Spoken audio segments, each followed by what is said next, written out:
சீர்கேடுகள். நியாயம் செய்கிற மனுஷனை கண்டுபிடிப்பீர்களோ என்றும், சத்தியத்தை தேடுகிறவன் உண்டோ என்றும் எருசலேமின் தெருக்களிலே திரிந்து பார்த்து விசாரித்து அதன் வீதிகளிலே தேடுங்கள்.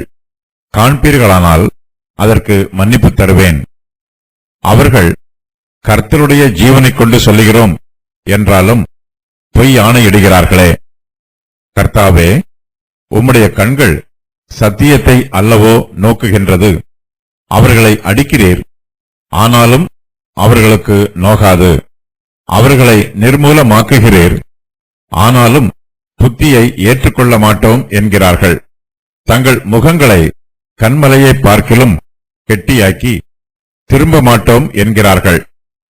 அப்பொழுது நான், இவர்கள் நீசராமே, இவர்கள் மதியற்றவர்கள், கர்த்தருடைய வழியையும் தங்கள் தேவனுடைய நியாயத்தையும் அறியாதிருக்கிறார்கள் என்றும், நான் பெரியோர்களிடத்திலே போய் அவர்களோட பேசுவேன்.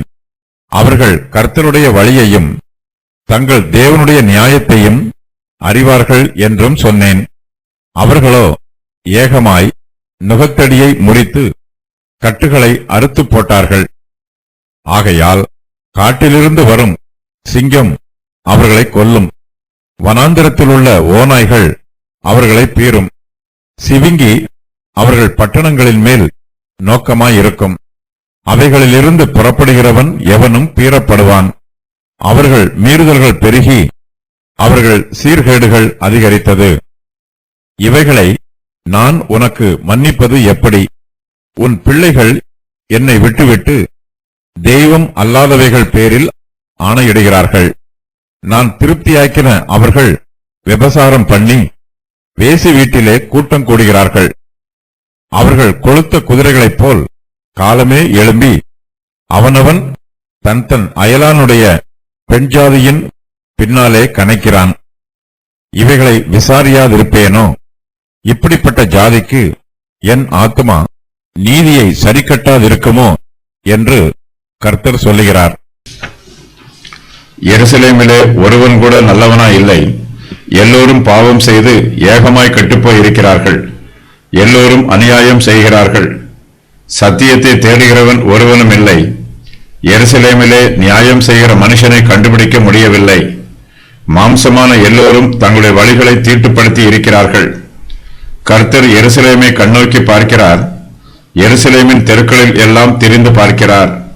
அங்கே விசாரித்து பார்க்கிறார். எருசலேமின் தெருக்களிலும் வீதிகளிலும் நியாயம் செய்கிற மனுஷனை கண்டுபிடித்தாலும் சத்தியத்தை தேடுகிறவனை கண்டுபிடித்தாலும் கர்த்தர் எருசலேம் நகரத்திற்கு மன்னிப்பை தருவதாக வாக்கு பண்ணுகிறார். நியாயம் பின்னிட்டு அகன்றது, நீதி தூரமாய் நின்றது. சத்தியம் வீதியிலே இடறி யதார்த்தம் வந்து சேர மாட்டாமல் போகிறது. சத்தியம் தள்ளுபடி ஆயிற்று. பொல்லாப்பை விட்டு விலகுகிறவன் கொள்ளையாகிறான். இதை கர்த்தர் பார்த்து நியாயம் இல்லை என்று விசனம் உள்ளவர் ஆனார். ஏசாயா 59:14-15. பழைய ஏற்பாட்டு காலத்தில் சோதோம் பட்டணத்திலும் சீர்கேடுகள் மிகுதியாய் இருந்தது. அந்த பட்டணத்தில் 10 நீதிமான்கள் இருந்தாலும் கர்த்தர் அந்த பட்டணத்தை மன்னிப்பதற்கு ஆயத்தமாய் இருந்தார். எருசலேமிலோ கர்த்தர் 10 நீதிமான்களை தேடவில்லை.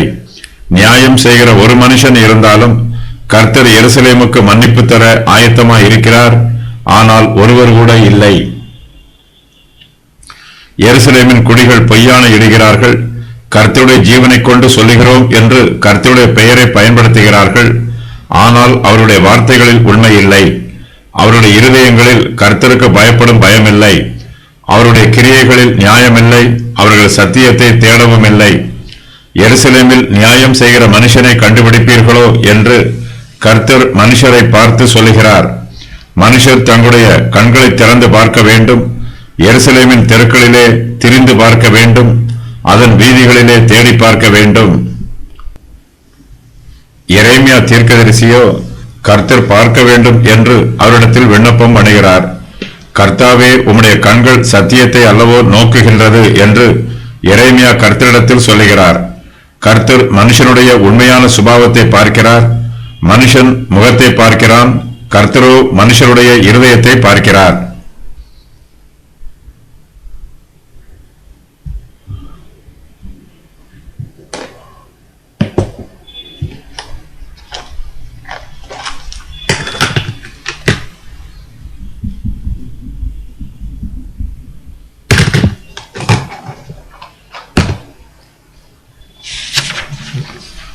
மனுஷருடைய முகங்கள் கன்மலையை பார்க்கிலும் கெட்டியாய் இருக்கிறது. மனுஷர் தங்கள் முகங்களை கன்மலையை பார்க்கிலும் கெட்டியாக்கி திரும்ப மாட்டோம் என்கிறார்கள். அவர்கள் புத்தியை ஏற்றுக்கொள்ள மாட்டோம் என்கிறார்கள். எருசலேமின் குடிகள் கர்த்தருக்கு விரோதமாய் பாவம் செய்கிறார்கள். கர்த்தர் அவர்களை அடிக்கிறார். அவர்களுடைய பாவங்களின் நிமித்தமாய் கர்த்தர் அவர்களை நிர்மூலமாக்குகிறார். ஆனாலும் அவர்கள் மனம் திரும்ப மாட்டோம் என்கிறார்கள். கர்த்தர் அவர்களை எப்படி அடித்தாலும் அவர்களுக்கு நோகாது என்று எரேமியா சொல்லுகிறார். எருசலேமின் குடிகளில் தரித்திரரும் இருக்கிறார்கள், ஐஸ்வர்யவான்களும் இருக்கிறார்கள், நீசரும் இருக்கிறார்கள், பெரியோர்களும் இருக்கிறார்கள். எல்லோருமே பாவம் செய்து ஏகமாய் கெட்டுப்போய் இருக்கிறார்கள். தரித்திரர் நீசராய் இருக்கிறார்கள். அவர்களிடத்தில் ஞானமும் இல்லை, அறிவும் இல்லை. அவர்கள் மதியற்றவர்கள். அவர்கள் கர்த்தருடைய வழியையும் தங்கள் தேவனுடைய நியாயத்தையும் அறியாதிருக்கிறார்கள். ஜனங்கள் தங்கள் பாவங்களில் இருந்து திரும்ப மாட்டோம் என்று பிடிவாதமாய் இருக்கிறார்கள். இப்படிப்பட்ட ஜனங்களுக்காக எரேமியா தீர்க்கதரிசி கர்த்தரிடத்தில் பரிந்து பேசுகிறார். துன்மார்க்கமான பாவிகள் நீசராய் இருக்கிறார்கள், தரித்திரராய் இருக்கிறார்கள். அவர்கள் மதியற்றவர்களாக இருக்கிறார்கள். அவர்களுக்கு நல்ல கல்வி கற்பதற்கு வாய்ப்பு கிடைக்கவில்லை. அவர்களுக்கு யாரும் கர்த்தருடைய வழியையும் தேவனுடைய நியாயத்தையும் போதிக்கவில்லை. ஆகையினால் அவர்கள் சத்தியத்தை தேடவில்லை. அவர்கள் கர்த்தருடைய வழியையும் தேவனுடைய நியாயத்தையும் அறியாதிருக்கிறார்கள். நீசர்கள் தங்கள் அறியாமையினால் பாவம் செய்கிறார்கள். இவர்கள் மதியற்றவர்களாக இருப்பதினால் இவர்களுடைய இருதயத்தில் கர்த்தருக்கு பயப்படும் பயமில்லை. இவர்களுடைய பாவங்களுக்கு இவர்களுடைய அறியாமையும் இவர்களுடைய மதியின்மையுமே காரணம் என்று எரேமியா கர்த்தரிடத்தில் இவர்களுக்காக பரிந்து பேசுகிறார். நீசர்கள் என்னும் வார்த்தை தரித்திரரை குறிக்கிறது. தரித்திரர்கள் எல்லா நகரங்களிலும் இருப்பார்கள். அவர்களுடைய தரித்திரத்திற்கு பல காரணங்கள் இருக்கலாம். அவர்கள் தரித்திரராய் இருந்தாலும் கர்த்தருடைய வழியை அறிந்திருக்க வேண்டும். தங்களுடைய தரித்திரத்திற்கு மத்தியிலும் சத்தியத்தை தேட வேண்டும். தேவனுடைய நியாயத்தை அறிந்து கொள்ள வேண்டும். அப்போதுதான் இவர்களால் கர்த்தருடைய வழியில் நடக்க முடியும். கர்த்தருடைய பிரமாணத்திற்கு கீழ்ப்படிய முடியும். கர்த்தர் தங்களுக்கு கொடுக்கும் ஊழியத்தை உண்மையாய் செய்ய முடியும். தரித்திரர்கள் கர்த்தருடைய வழியை அறியவில்லை என்றால் அதற்கு கர்த்தர் பொறுப்பல்ல. அவர்களுடைய அறியாமைக்கு அவர்களே பொறுப்பேற்க வேண்டும். நீசராய் இருந்தாலும் ஞானமுள்ளவர்களாய் இருக்க முடியும். ஆனால் இவர்களோ நீசராயும் மதியற்றவர்களாயும் இருக்கிறார்கள். தேவனுடைய நியாயத்தையும் பிரமாணத்தையும் கற்றுக்கொள்ளாததினால் இவர்களுக்கு தேவனுடைய பிரமாணம் தெரியவில்லை. நீசர்கள் மனப்பூர்வமாக மதியற்றவர்களாய் இருக்கிறார்கள். சத்தியத்தை தேடக்கூடாது என்றும் மதியற்றவர்களாய் இருக்க வேண்டும் என்றும் தேவனுடைய நியாயத்தையும் கர்த்தருடைய வழியையும் அறியாதிருக்க வேண்டும் என்றும் தீர்மானித்து தங்கள் தீர்மானத்தில் உறுதியாய் இருக்கிறார்கள்.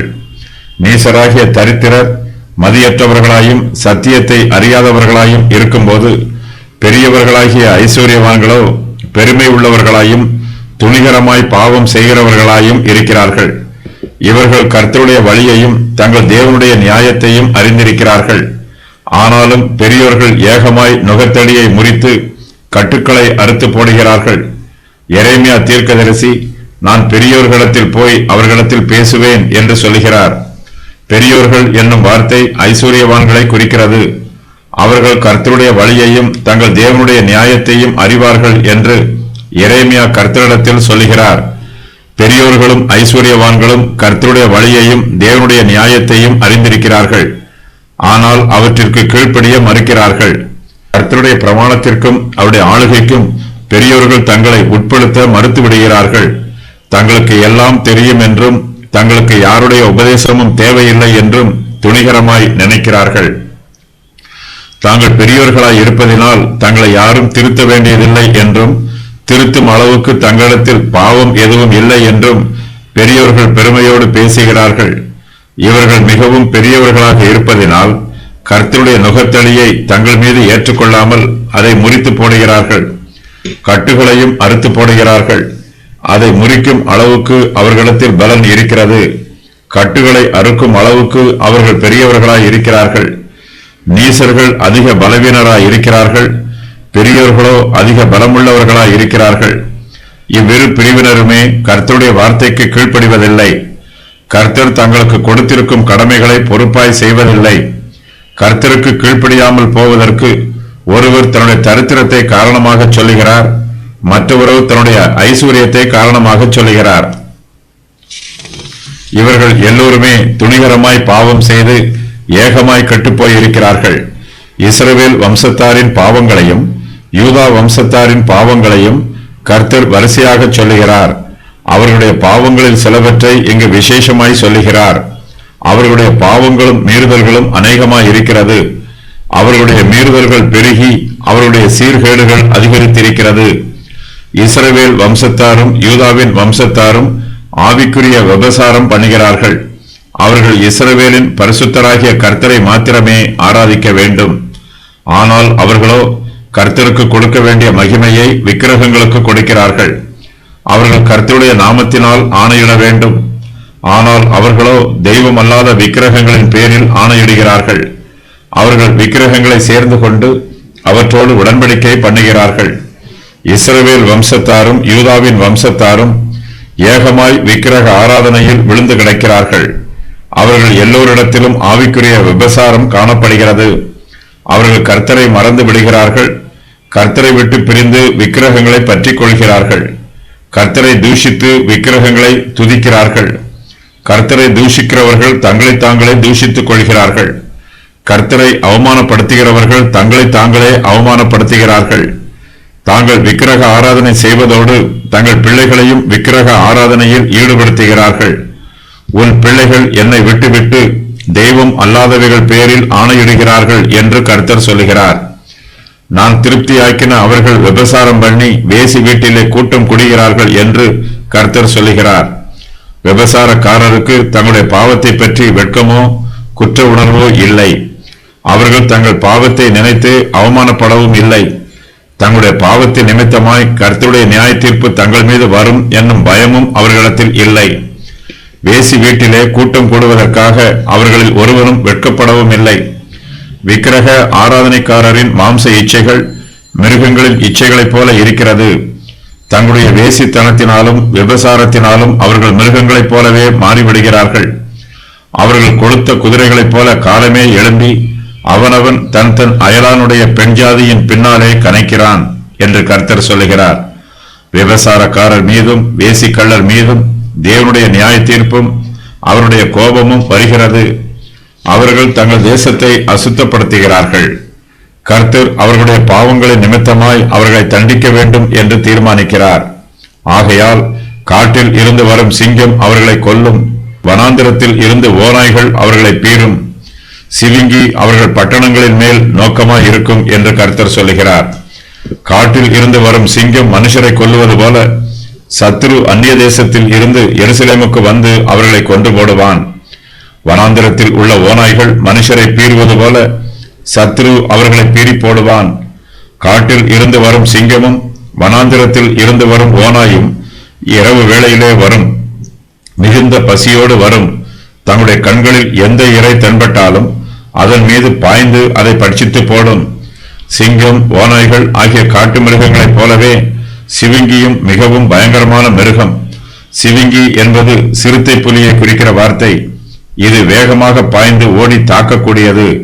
சத்துருக்கள் யூதாவின் பட்டணங்களின் மேல் கண்ணோக்கமாய் இருக்கிறார்கள். அவர்களை பார்க்கும்போது பட்டணத்தில் உள்ளவர்களுக்கு மிகுந்த பயமும் குழப்பமும் உண்டாகிறது. பட்டணத்திற்கு உள்ளே இருந்தால் அவர்கள் பட்டினி கிடந்து சாக வேண்டும். சத்துருக்களுக்கு விரோதமாய் கலகம் பண்ணினால் சத்துருக்கள் இவர்களை பட்டயத்தால் கொன்று போடுவார்கள். யூதாவின் பட்டணங்களுக்குள்ளே இருக்கிற ஜனங்களுக்கு பட்டினி கிடந்து சாவதா அல்லது பட்டயத்தால் சாவதா என்று தெரியவில்லை. குழப்பத்தில் இருக்கிறார்கள். யூதாவின் பட்டணங்களுக்கு உள்ளே இருக்கிற ஜனங்கள் தங்கள் பட்டணங்களை விட்டு வெளியே புறப்பட்டு போக முடியாது. அவைகளில் இருந்து புறப்படுகிறவன் எவனும் பீறப்படுவான் என்று கர்த்தர் சொல்லுகிறார். இந்த பேரழிவுக்கு அவர்களுடைய மீறுதல்களும் அவர்களுடைய சீர்கேடுகளுமே காரணம். அவர்கள் மீறுதல்கள் பெருகி அவர்கள் சீர்கேடுகள் அதிகரித்தது என்று கர்த்தர் சொல்லுகிறார். பாவத்தின் சம்பளம் மரணம். அவர்களுடைய பாவத்தினால் அவர்களுக்கு அழிவு வந்திருக்கிறது. இவைகளை விசாரியாதிருப்பேனோ என்று கர்த்தர் கேட்கிறார். கர்த்தர் நீதியும் பரிசுத்தமும் உள்ளவர். இஸ்ரவேல் வம்சத்தாரும் யூதாவின் வம்சத்தாரும் பாவிகளாகவும் அசுத்தமானவர்களாகவும் இருக்கிறார்கள். அவர்களுடைய மீறுதல்கள் பெருகி இருக்கிறது. அவர்களுடைய சீர்கேடுகள் அதிகரித்திருக்கிறது. இப்படிப்பட்ட ஜாதிக்கு என் ஆத்துமா நீதியை சரிக்கட்டாது இருக்குமோ என்று கர்த்தர் சொல்லுகிறார். மனுஷர் எப்படிப்பட்ட பாவங்களை செய்திருந்தாலும் தங்கள் பாவங்களுக்காக உண்மையாய் மனம் திரும்பி கர்த்தரிடத்தில் வந்தால் கர்த்தர் அவர்களுக்கு தம்முடைய இரக்கத்தை காண்பிப்பார். ரட்சிக்க கூடாதபடிக்கு கர்த்தருடைய கரம் ஒருபோதும் குறுகி போவதில்லை. பழைய ஏற்பாட்டு காலத்தில் மனாசே இதுபோல பாவம் செய்திருந்தாலும் அவனுக்கு கர்த்தருடைய கண்களில் கிருபையும் தயவும் கிடைத்தது. முழு தேசமும் அல்லது முழு நகரமும் கர்த்தருக்கு விரோதமாய் பாவம் செய்யும் போது கர்த்தருடைய கோபம் அவர்கள் மீது வருகிறது. கர்த்தர் அந்த தேசத்தின் பாவங்களை விசாரிக்கிறார். அந்த ஜாதிக்கு தம்முடைய நீதியை சரி கட்டுகிறார். கர்த்தர் அவர்களை தண்டிக்க வேண்டும் என்றால் அவர்கள் இந்த பூமியில் இருக்கிற காலத்தில்தான் அவர்களை தண்டிக்க முடியும். ஒரு ஜாதி முழுவதும் கர்த்தருக்கு விரோதமாய் பாவம் செய்யும் போது கர்த்தர் அந்த ஜாதியை தண்டிக்கிறார். அது அவருக்கு நீதியாகவும் நியாயமாகவும் இருக்கிறது. பாவம் செய்த ஜாதியை கர்த்தர் தண்டியாமல் விட்டுவிட்டால் அது கர்த்தருக்கு மகிமையை கொடுக்காது. அவர்கள் மனம் திரும்பினால் கர்த்தர் அவர்களை மன்னிப்பார். அவர்கள் மனம் திரும்பாமல் துணிகரமாய் பாவம் செய்தால் கர்த்தர் அவர்களை தண்டிப்பார். மனம் திரும்பாத பாவிகள் மீது கர்த்தர் கோபமாய் இருக்கிறார் என்பதற்கு அடையாளமாகவே அவர்கள் மீது தண்டனை வருகிறது. யூதாவின் பாவங்கள்: நியாய தீர்ப்பில் நீதி இல்லை, சத்தியத்தை மறுதலித்து விட்டார்கள், மாய்மாலம் பண்ணுகிறார்கள், இருதயத்தில் பரிசுத்தம் இல்லை, சிட்சையை ஏற்றுக்கொள்வதில்லை, இருதய கடினமுடன் இருக்கிறார்கள், தேவனிடத்தில் திரும்பி வர மறுக்கிறார்கள், தேவனுடைய வழியை அறியாதவர்களாகவும் மதியற்றவர்களாகவும் இருக்கிறார்கள், ஏகமாய் நுகத்தடியை முறித்து போட்டிருக்கிறார்கள், கட்டுகளை அறுத்து போட்டிருக்கிறார்கள். பெரியவர்கள் என்னும் வார்த்தை வேத வாக்கியங்களை வாசித்து அதை வியாக்கியானம் பண்ணுகிறவர்களை குறிக்கும். தேவனுடைய நியாய தீர்ப்புகளை புரிந்து கொண்டு சத்தியத்தை கற்றுக்கொள்கிறவர்கள் பெரியவர்களாக இருக்கிறார்கள். ஆனால் அந்த பெரியவர்களை இப்போது ஏகமாய் நுகத்தடியை முறித்து கட்டுகளை அறுத்து போட்டார்கள். அவர்கள் பிரமாணத்தை மீறுகிறார்கள்.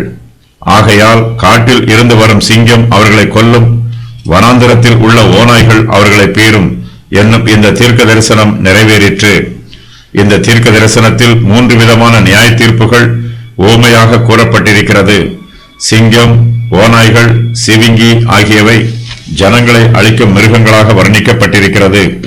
யூதா தேசத்தார் தங்களுடைய பாவங்களின் நிமித்தம் பலவீனமாக இருக்கிறார்கள். ஆகையினால் இந்த மிருகங்கள் அவர்களை எளிதாக அழித்து போடுகிறது. இந்த மிருகங்கள் எல்லாம் யூதாவை நியாயம் தீர்க்கும் பாபிலோன் தேசத்திற்கு ஓமையாக கூறப்பட்டிருக்கிறது. யூதாவின் ஜனங்கள் கர்த்தரை விட்டு பின்வாங்கி போனார்கள். தங்களுடைய ஜீவியத்தில் சீர்கேடுகளை அதிகரித்துக் கொண்டார்கள். ஒரு காலத்தில் தேவனிடத்திலும் சத்தியத்திலும் விசுவாசம் வைத்திருந்தவர்கள் இப்போது தேவனுக்கும் சத்தியத்திற்கும் விரோதமாக ஜீவிக்கிறார்கள். யூதாவின் பாவங்கள்: அவர்களுடைய பிள்ளைகள் கர்த்தரை விட்டுவிட்டார்கள். தெய்வம் அல்லாதவைகள் பேரில் ஆணையிடுகிறார்கள். விபசாரம் பண்ணுகிறார்கள். வேசி வீட்டிலே கூட்டம் கூடுகிறார்கள். அவனவன் தன் அயலானுடைய பெண்ஜாதியின் பின்னாலே கனைக்கிறான். நிறைவேறிய முன் அறிவிப்புகள்: இவைகளை விசாரிப்பேன். இப்படிப்பட்ட ஜாதிக்கு என் ஆத்துமா நீதியை சரிக்கட்டும். அதன் மதில்கள் மேல் ஏறி அழித்து போடுவேன். ஆனாலும் சர்வ சங்காரம் செய்யாதிருப்பேன். அதன் கொத்தளங்களை இடித்து போடுவேன். எரேமியா 5:9 வசனத்திலும் 5:29 வசனத்திலும் ஒரே விதமான வார்த்தைகளே பயன்படுத்தப்பட்டுள்ளது. கர்த்தர் அவருடைய பாவங்களை விசாரிப்பார். அவர் விசாரிக்கவில்லை என்றால் கர்த்தர் தம்முடைய வார்த்தைக்கு உண்மை உள்ளவராக இருக்க முடியாது. இதே சத்தியம் புதிய ஏற்பாட்டிலும் தெளிவாக கூறப்பட்டிருக்கிறது. யூதாவின் பாவங்களுக்காக கர்த்தர் அதன் மீது நியாயம் தீர்ப்பார்.